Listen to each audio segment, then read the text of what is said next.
네, 감사합니다. 오늘 하나님 말씀은 데살로니가전서 4장 13절부터 18절 말씀 가지고 그리스도인들의 위로라는 제목으로 함께 말씀의 은혜 나누고자 합니다. 바울은 데살로니가 교회 이 편지, 우리가 함께 읽은 이 본문의 편지를 받는 그 데살로니가 교회 편지를 쓰면서 데살로니가 교회에 먼저 감사를 했죠. 그리고 하나님께도 감사를 했습니다. 곳곳마다 이 감사의 표현들이 나타납니다. 자신들, 바울 일행들이 전한 복음을 데살로니가 교인들이 온전한 하나님의 말씀으로 받아들인 그들의 자세에 대해서 먼저 감사를 했고요. 그리고 그런 교인들을 만나게 해주신 하나님께 감사를 드렸습니다. 그래서 데살로니가 교인들처럼 우리가 하나님을 믿는다면, 우리가 데살로니가 전서를 읽는 입장에서 우리도 그렇게 감사한 그런 사람들이 되려면 우리가 하나님을 믿는다면이라는 전제 조건이 따라야 합니다. 그 전제 조건, 우리가 하나님을 믿는다면 무엇 한다라는 뒤에 따라오는 종속절은 되게 많은 것들이 있을 겁니다. 우리가 하나님을 믿는다면. 우리도 말씀을 들을 때, 또 말씀을 읽을 때, 하나님의 말씀을 접할 때 하나님의 말씀으로 받아들이면서 살아가겠죠. 우리가 하나님을 믿는다면. 상황 그리고 순간순간을 지날 때 던져지는 하나님의 메시지를 들으려고 할 겁니다. 그럴 때 하나님의 역사가 우리 안에서 나타나게 됩니다. 우리가 하나님을 믿는다면 이렇게 할 것이다 라는 것을 우리가 하게 되면 그 안에서 하나님의 역사가 일어나는 겁니다. 내가 먼저 하나님의 말씀에 확신을 갖고 살아갈 때, 말씀이 육신이 되신 것처럼 말씀을 삶으로 옮겨가면서 살아갈 때 보이지 않는 것들이 보이는 것으로 나타날 줄 믿습니다. 칭찬과 감사가 넘치는 데살로니가 교인들에게 편지를 마무리하면서 바울은 부탁의 말을 하고 그리고 권고의 말을 합니다. 부탁이라는 그 말은 당시 그리스도인들이 충분히 고민할 수 있는 문제들을 가지고 있었습니다. 물론 지금 그리스도인들에게도 그 문제는 변함없이 남아있는 그리스도인들의 문제입니다. 그 문제에 대해서 부탁하며 권면하는 말입니다. 그 문제라는 것은 주께서 다시 오시겠다고 약속하셨는데 너희들 중에서는 살아서 그날을 맞을 사람들도 있을 것이다 라고 하셨는데 부활하신 주께서 주의 재림이 계속 지연되고 있다는 겁니다. 오늘날까지도. 또한 주의 날을 기다리다가 이미 죽어간 그들의 형제들이 그 공동체 안에 있다라는 것입니다. 주께서 오실 소위 말하는 재림, 또는 오늘 성경의 표현대로 보면 들려올려가는, 우리가 잘 아는 휴거되어지는 그러한 일들이 기다리고 있는 자들 앞에서는 죽었어요. 그 죽은 자들을 내 형제들이, 부모들이 그날을 기다리다 죽었다라는 거죠. 그들은 어떻게 되느냐라는 문제를 갖고 있었어요. 주의 날을 기다리던 사람들, 그 같은 공동체 안에서 먼저 죽어간 이들은, 기다리다 죽은 이들은 어떻게 되는 건가? 이것이 문제가 되는 것은 데살로니가 교인들 속에서는 아마도 살아서 그날을 맞아야지 구원을 얻을 것이다 라는 생각이 있었던 겁니다. 그래야지 그렇게 해서 구원을 얻는다고 믿었기 때문에 먼저 죽은 이들에 대한 걱정이 앞섰던 것입니다. 왜냐하면 그 사람들 다 사랑하는 형제들이고 부모들이고 그랬을 텐데 나만 이렇게 하나님의 나라에 가는 것인가 라는 걱정과 두려움이 있겠죠. 슬픔도 있을 것이고. 주의 날이 오기 전에 죽음을 맞는다면 잘못되는 것 아닌가라는 생각을 했던 것입니다. 그럴 수밖에 없었던 것은 바울과 데살로니가 교회가 아주 짧은 만남을 가졌습니다. 길어야 3주 정도의 만남을 가졌는데 그들에게 재림신앙에 대해서 알려줄 수 있는 시간적 여유가 우선은 없었고요. 그래서 이들이 그 문제에 봉착하게 됐기 때문에 그 문제를 설명해 줄 필요가 있었던 겁니다. 바울이. 결국엔 이 데살로니가 전서에 쓴 이유는 감사하고 또 감사하지만 그들이 신앙생활을 잘 해온 것도 감사하지만 그거에 대해서 아직 마무리를 짓지 못한 부분, 아직 알려주지 못한 부분에 대해서 편지로 써서 보내주는 겁니다. 바울이 데살로니가 교회에 짧은 기간 동안 있으면서 어떻게 그들에게 복음을 전했고 어떻게 그들을 신앙적으로 교육시켰는지는 모릅니다. 뭐 지금처럼 제자 훈련 1단계에서부터 10단계 뭐 해서 뭐 7단계까지만 하다가 시간이 없어서 피신했는지 10단계까지 다 했는지 그거는 우리가 알 수 없습니다. 그래서 바울이 하는 말이 너희들이 이 사실을 꼭 알았으면 좋겠다라고 오늘 본문에서 말하는 겁니다. 이거는 모르면 절대 안 돼라고 이야기를 하는 거죠. 우선적으로는 주의 이름 때문에 세상 속에서 생활 속에서 당하는 그리스도인들의 고난을 참 칭찬했습니다. 처음 신앙이라는 것이요. 그것을 잘 견디고 있었습니다. 그것만으로도 매우 훌륭한 신앙 생활입니다. 왜냐하면 믿었는데 고난이 생긴다. 대부분 그렇고 나면 차라리 그걸 뭐하러 믿냐 생각할 것이고 차라리 점이나 보러 다니자. 부적이나 차라리 들고 다니지. 믿어서 돈 들여서 시간 들여서 고난당한다. 그런데 뭐하러 거기 다니냐 할 겁니다. 그럴 바에 차라리 그 돈이면 부적 사가지고 마음 편하게 막 벽에 밑에도 넣고 차 뭐 시트 밑에도 넣고 뭐 팬티에도 넣고 뭐 그러고 다니는 게 낫지라고 싶을 겁니다.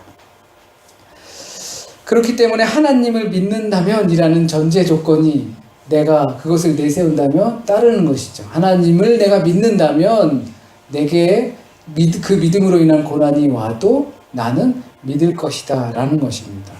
결과가 우선되는 것이 그러니까 결과를 보고 믿는 것이 내가 복되고 잘되고 막 출세하고 막 이런 것 결과를 보고 믿는 것이 종교적인 신앙이라면 그리스도교의 신앙은 이 전제를 가지고 믿는 것입니다. 하나님을 믿는다면 이라는 전제부터 시작이 되는 것입니다. 거기에 삶의 고난이 있습니다.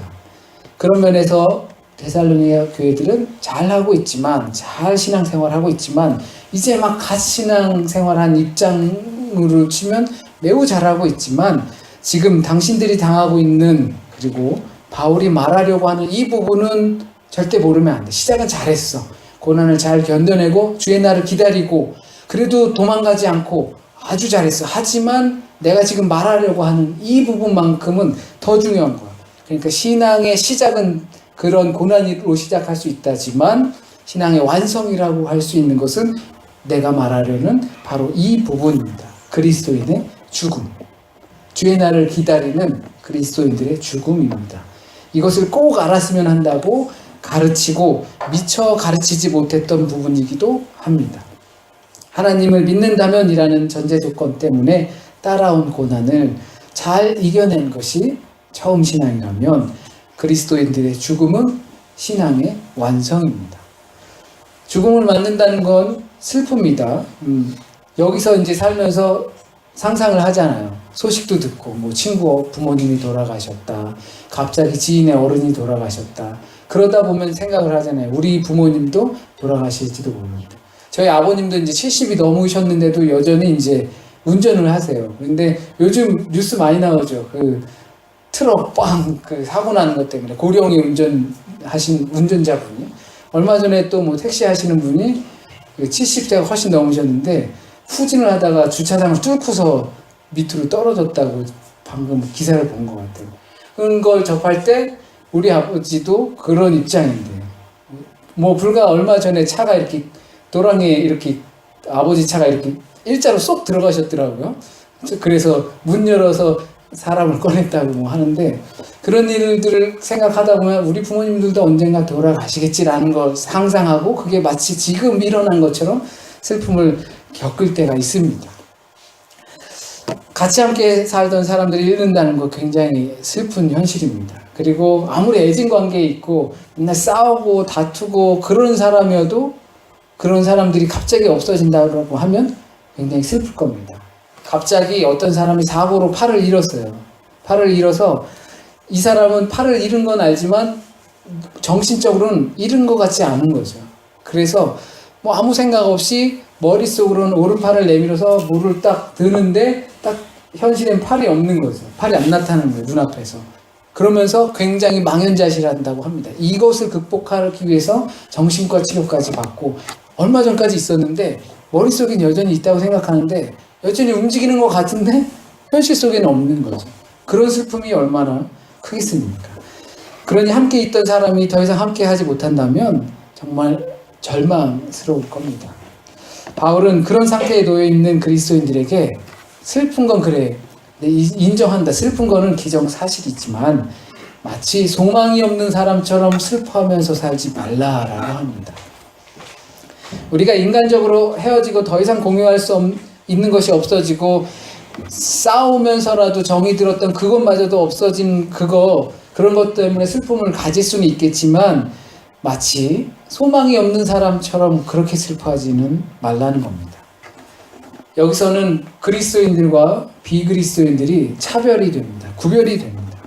그리스도인들에게는 소망이 있고 비그리스도인들에게는 소망이 없다라는 겁니다. 죽으면 끝이죠. 이것을 가르치고 신자들이 잊지 않기를 바라는 겁니다. 우리에겐 소망이 있다. 그리스도인들, 우리에겐 소망이 있다. 하나님을 믿는다면 죽음이 있어도 우리에겐 소망이 있다라는 겁니다. 여기서 바울이 말하는 소망은 꿈이라든지 미래라든지 장래라든지 그것을 말하기보다는 데살로니가 전서를 쓰면서 1장 3절에서 처음에 데살로니가 교인들에게 말을 했습니다. 너희 믿음의 역사와 사랑의 수고와 우리 주 예수 그리스도에 대한 소망의 인내라고 명확하게 말을 하고 있습니다. 믿음, 소망, 사랑인 거죠. 이 소망 우리가 희망을 갖고 꿈을 설계하고 이런 것이 아니라 우리 주 예수 그리스도에 대한 소망의 인내, 그 소망입니다. 그리스도인들의 소망이라는 것은 우리 주 예수 그리스도를 따르는 인내입니다. 이것이 우리의 희망입니다. 신자에겐 어떠한 상황이 와도 울어도 슬퍼도 우리 주 예수 그리스도에 대한 소망을 잊지 말라는 겁니다. 예수 그리스도에 대한 소망, 우리는 대부분 그리스도인의 소망, 곧 죽음 앞에서 그리스도인들이 갖는 소망이라고 한다면 사후세계, 죽어서 가는 천국, 이렇게 생각하기 쉽습니다. 이젠 좋은 곳으로 가는 거죠. 지긋지긋한 이 육체의 삶을 벗어나서 이제 좋은 곳으로 간다. 하지만 바울이 오늘 본문에서 말하죠. 너희가 이것을 알아야 한다. 꼭 알아야 할 것이 무엇입니까? 죽음과 그 후에 육과 단절된 세계로 되는 것이 아니라 예수 그리스도를 죽음에서 살리신 하나님의 능력으로 그 안에서 함께 죽은 자들도 살리신다는 소망입니다. 그래서 자는 자라고 성경은 표현하고 있습니다. 이 소망이 있는 자들이 그리스도인들입니다. 예수 그리스도를 죽음에서 살리신 하나님의 능력으로 그 안에 함께 죽은 자들을 살리시는 소망, 그것이 그리스도인들의 소망입니다.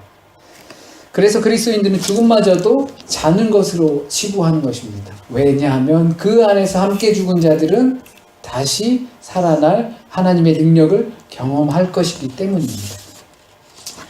슬픔이 우리를 절망에 빠지게 하지 못하는 것도 그런 것입니다. 우리는 더 이상 현실적인 그 슬픔과 죽음 앞에서 지배받지 않는 것입니다. 그것이 그리스도인들입니다.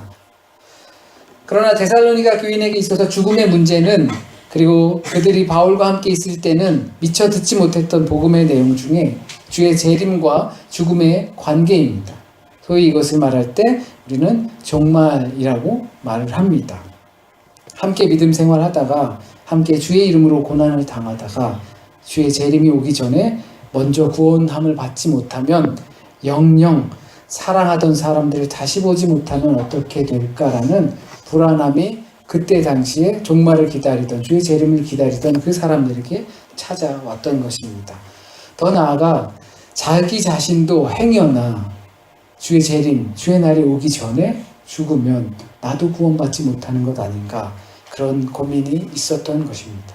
하지만 성경은 주의 재림 때에 그들이 죽었든지 살아있었든지 전혀 구별 없이 재림하는 그리스도와 영원히 함께 할 것이라고 말해줍니다.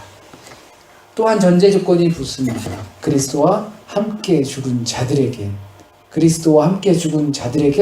그 죽은 자를, 예수를 죽음에서 살리신 그 하나님의 능력이 그들에게도 동일하게 나타날 것이다. 하나님을 믿는다면 이것을 믿는 것이고, 하나님을 믿는다면 그리스도와 함께 죽는다면 이것은 우리의 소망이고 우리의 현실이고 우리의 믿음이 됩니다.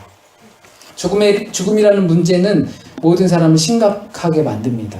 혈육이든 또는 전혀 모르는 사람이 죽든 그것을 대수롭지 않게 여길 수 있는 사람은 아마 없을 겁니다. 왜냐하면 죽음은 단절을 뜻하기 때문입니다. 죽음은 형식적으로는 죽음이라는 의미가 갖는 것은 단절을 뜻합니다. 저와 여러분 또는 여러분 그 관계 안에서 어떠한 단절이 이루어졌다면 그것을 죽었다라고 표현하는 것입니다. 요즘 문화 중에 솔로 문화 굉장히 많죠. 혼밥, 혼자 밥 먹기인가? 혼자 밥 먹고. 그래서 어떤 식당을 가도 혼자 밥 먹을 수 있는 구비를 해놓고, 편의점을 가도 혼자 밥 먹을 수 있는 이렇게 딱 칸막이처럼 이렇게 구비를 해놓을 정도로 요즘 세상은 단절되어 가는 세상인 것 같습니다. 그런데 그거 좋아하는 사람 있을까요? 혼자 가끔 편하죠. 가끔 있을 때 편하죠. 그런데 그것은 우리가 잠시 머무르고 즐길 수 있는 고독의 순간 정도라는 것 뿐입니다. 지난번에도 말씀을 드렸지만 아픈 것 때문에 혼자 방에 있고 애들을 못 만나고 또 여러분을 못 만나고 혼자 안에서 먼 발치에 있으면서도 컨택트를 하지 못하는 그런 게 되니까 사실 정말 많이 울었습니다. 앞에 있는데도 못 만지는 거예요. 그러니까 막 슬퍼지고 막 그렇더라고요. 이 혼자 있는 거를 이렇게 단절된 생활을 하는 것을 좋아할 수 있는 사람은 아마 없습니다. 이것은 죽음이기 때문입니다. 하지만 주님의 죽으심과 부활하심과 다시 오심, 곧 복음은 그러한 곳에 떨어지는 씨앗입니다. 그러한 세상 속에 떨어지는 씨앗이 복음입니다. 단절된 세상 속에서 그리고 죽음이 지배하는 세상 속에서 복음은 거기에 생명을 떨어뜨려서 살아나게 하는 것입니다. 누구에게나 그 죽음의 순간은 다가옵니다. 분명히 다가옵니다. 그것이 내일일 수도 있고 10년 후가 될 수도 있습니다. 그렇다면 한 번뿐인 우리의 삶 어떻게 살아야 할까? 이런 질문 던져볼만 하겠죠. 그런 질문에 대한 대부분의 사람들은 한 번뿐인 인생이니까 잘 살자, 행복하게 살자, 착하게 살자. 대부분은 이렇게 대답할 겁니다. 건강한 생각입니다. 하지만 우리 그리스도인들은 죽음과 종말과 단절을 직면하면서 그냥 열심히 착하게 잘 사는 것이 아닙니다. 바울은 소망이 없는 사람들처럼 슬퍼하지 말라고 하였습니다. 한 번뿐인 인생, 이 땅에서 살아갈 때, 죽음과 단절된 세상 속에서 살아갈 때 그리스도인들은 어떻게 살아야 하는가? 소망 없는 사람처럼 살지 말라는 겁니다. 이것이 죽음을 직면하고 있는 그리스도인들의 대답입니다. 그 소망은 주 예수 그리스도에 대한 것이고 예수 그리스도 안에서 죽어지고 단절된 모든 것들의 생명이 주어지는 것입니다. 그것이 복음이고 그것이 세상이고 그것이 아무리 넓은 곳이라 할지라도 그 안에 떨어지는 생명의 씨앗입니다. 그것도 한 번 살고 죽을 때까지만 잘 이루어지는 그 삶의 생명의 씨앗이 아니라 영원한 생명의 씨앗입니다. 말씀드린 대로 바울은 데살로니가 교인들이 인내하는 신앙을 잘하고 있다고 칭찬하고 또 그것에 대해 감사했습니다. 하지만 이것이 그들이 그리고 우리가 꼭 알아야 할 사실입니다. 죽음, 단절, 절망 이 안에 들어가 있으면 소망이 없는 사람처럼 살기 딱 좋습니다. 하지만 그리스도인들은 그 안에 있어도 죽지 않고 끊어지지 않고 절망하지 않습니다. 왜냐하면 주님이 계시기 때문입니다. 우리가 그와 함께 장사되었을 때 잠에서 깨어나는 소망이 있습니다. 하나님을 믿는다면 그 전제 조건 후에 따르는 것은 이것을 믿는 것입니다. 죽음이 우리를 슬프게 한다는 것은 이 좋은 것을 더 이상 가질 수 없다라는 절망감 때문입니다. 죽음이 슬픈 이유가 헤어지는 그런 이해도 있겠지만 이 좋은 것을 더 이상 내가 가질 수 없다라는 생각 때문에 그렇습니다. 이 말은 우린 예수를 믿고 거기에 소망을 두며 살아간다고는 하지만 말로는 우리의 소망은 예수와 함께 다시 살아날 수 있는 하나님의 능력을 경험하는 것이라고 말은 하지만 실제로는 그 죽음이 슬픈 것은 내가 누리는 이것을 더 이상 누릴 수 없다니, 이렇게 많이 쌓아놨는데, 뭐 어떤 회장님들 만약에 돌아가시면 이 많은 걸 쌓아놨는데 내가 그냥 어떻게 빈손으로 가나 라는 것에 대한 두려움입니다. 그것이 소망 없이 사는 사람입니다. 그 사람들에게 죽음은 두려움입니다. 싫지요.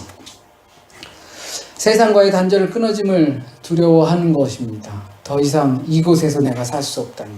그 말은 세상이 참 좋다라는 거겠죠. 그리스도인들의 죽음에 대한 소망은 예수 그리스도께서 죽음을 이기셨다, 그 안에 있습니다. 곧 죽음을 완전히 죽여버렸다라는 겁니다. 그래서 오늘 말씀의 마무리는 이러한 말로 서로 위로하라입니다. 바울이 말을 마치면서 서로 이러한 말로 위로하라라고 합니다. 교회는 이러한 말로 서로 위로하는 공동체이기도 합니다. 하나님을 믿는다면이라는 전제 조건에 따르는 것은 위로하면서 사는데, 그냥 좋은 곳에 갔을 거야 라는 것의 위로가 아니라, 예수 그리스도와 함께 죽은 자들은 예수 그리스도를 살리신 하나님의 능력 안에서 너희도 함께 살 수 있다라는 소망을 가져라. 그렇기 때문에 소망 없이 사는 사람처럼 살지 마라. 이 말로 위로하라는 것입니다. 슬픔에 빠진 사람들, 절망에 빠진 사람들, 단절된 삶을 살고 있는 사람들에게 이 말로 위로하라는 겁니다. 그 그림을 함께 그리라는 것입니다. 그래서 너도 우리가 다시 볼 수 없다라는 슬픔 가운데 잠겨져 있을 때, 이 말로 우리가 위로할 때, 그래서 너도 그때 내가 그리스도와 함께 죽어서 하나님의 능력으로 다시 살아날 수 있는 그 소망을 경험할 때 너도 같이 있었으면 좋겠다 라고 말하는 것이 그리스도인입니다. 그리고 그것이 교회입니다. 그것이 진짜 생명입니다. 한 번 태어나서 죽어버리면 그거 한 번뿐인 생명이지만, 생명이라고 하는 건 살아있는 거잖아요. 죽으면 다 끝나버리는 거잖아요. 하지만 그리스도인이 말하는 생명은 영원한 생명입니다. 이 앞에 있는 꽃이 그냥 단절돼서 결국에는 살아는 있지만 저 죽은 거나 마찬가지인 것처럼, 그러한 삶을 사는 것이 그리스도인의 삶은 아닙니다. 영원한 생명을 이야기하는 것이 그리스도입니다. 비록 우리가 다 이해하지 못하고 다 설명하지 못하더라도 우리는 그것을 이야기하고 그것으로 위로해주는 사람들입니다. 혹시라도 물론 우리 주변에 사랑하는 사람들, 그리고 곁에 두고 싶은 사람들, 그 사람들이 함께 그날을 맞이 못할 수도 있다라는 두려움이 우리에게 있을 겁니다. 어떻게 해야겠습니까? 전해야죠. 전해하는 수밖에 없습니다. 그 방법밖에 없는 것입니다. 깨끗이 설명해봐라. 설명 못합니다. 설명 완벽하게 다 할 수 없습니다. 이것은 신비이기 때문에 우리가 다 이해할 수 있는 부분만 이해한다면 그것이 하나님의 능력이 아니겠지요. 말씀을 마치면서 우리 공동체가 함께 위로할 수 있었으면 좋겠습니다. 이 위로는 사람의 위로가 아닙니다. 소망 없는 사람들이 하는 위로가 아닙니다. 소망이 있는 그 사람들의 위로가 되었으면 좋겠습니다. 기도드리시겠습니다. 하나님, 우리에게 소망이 있습니다. 우리에게 소망을 주셨습니다. 그 소망을 우리에게 또한 보여주셨습니다. 그를 통하여서 우리도 함께 하나님의 은혜에 거할 수 있다는 것을 경험하게 하셨습니다. 주님, 소망 없는 사람들처럼 살지 말게 하여 주시고, 한 번 살고 끝나는 사람처럼 살지 말게 하여 주시고, 영원한 하나님의 생명이 우리에게 주어지는 사람처럼 살게 하시며, 우리에게 주어진 그 삶의 흔적들, 영원한 생명이 나만이 아니라 함께 살아갈 수 있는 삶이 될 수 있도록 인도하여 주시옵소서. 하나님의 사랑, 하나님의 은혜를 함께 나누어 살아갈 수 있도록 주님 인도하여 주시옵소서. 오늘 이 시간 주께서 하시고 우리에게 전해주시고 우리가 깨달아 알길 원하는 그 말씀만 우리 가슴 깊이 남게 하여 주셔서 주님 뿌리 내리게 하여 주시고, 열매 맺게 하여 주시옵소서. 또한 한 주간의 삶을 주님께 온전히 맡깁니다. 주님께서 우리의 삶을 인도하여 주심을 믿습니다. 우리에겐 아무리 어렵고 힘든 일이 있고 그리고 그것이 실패의 연속이 될지라도 주께서 주시는 소망이 있음을 믿고 살아갈 수 있도록 주님 인도하여 주시옵소서. 모든 말씀 우리 주님 예수 그리스도의 이름으로 기도드립니다. 아멘.